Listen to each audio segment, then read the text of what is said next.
So let's say you're a speed cuber, right? You solve Rubik's Cubes really quickly. That's like your like main hobby. Yeah. And you're one of the best in the world.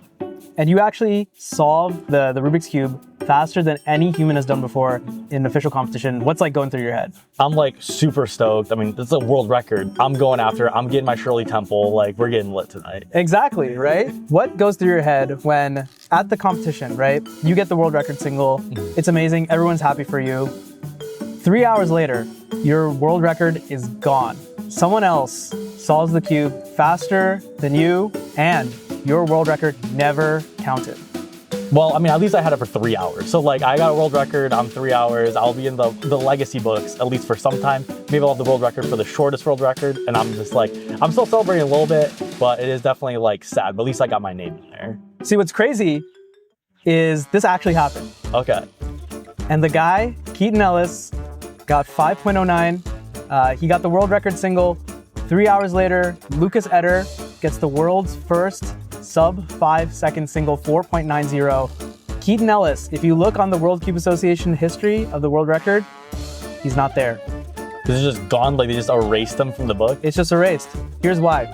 What happened was, because it was the same competition, and there were two different rounds. Round one, I believe, is when Keaton broke his world record. Round two is when Lucas got the 4.9. And what ended up happening is, because of the way that the results are entered in the database, it goes by date. So it's like at the end of the day, whatever the world record is, that's the only one that counts. Everything before that doesn't get entered into the database at all. Because the problem is, it's the World Cube Association. You have competitions going on all around the world, and they're happening at all different times of day because like time zones and everything, right? Yeah. You can't know when a solve is happening.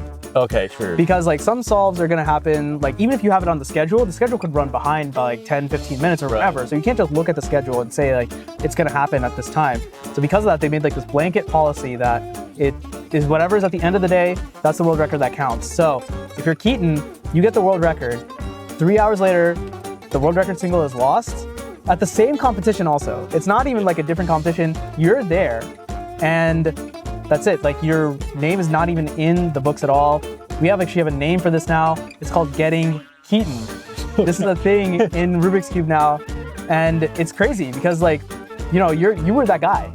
Yeah. You had the world record, now suddenly you're world record too, and then it just doesn't show up in the database ever. It's crazy that like not only did Keaton basically get screwed over, but now he gets screwed over for like all throughout history of just being, oh, you got Keaton. Like he gets reminded like, every 5 seconds. Exactly. It's a wild situation. But what I think is the real takeaway from this story is when Lucas got the world record, Keaton actually didn't know at the time whether or not his world record was going to stand. Yeah. But he's told this story many times. His very first thought was not, shoot, I just lost the world record. It's, I witnessed a moment in history. Yeah. This is my friend, another one, an amazing solver, Lucas Eder. And his first reaction was, I'm so happy for my friend. That is the joy of speed cubing, if you ask me. And Keaton's still around. He's a WCA delegate and everything.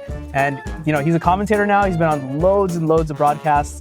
And he's just an awesome guy to be around. So props to him, because I feel like a lot of people in that situation, they're just like bitter. They're like, I'm never competing again because I never want something like this to ever happen to me. But props to Keaton, stand-up guy.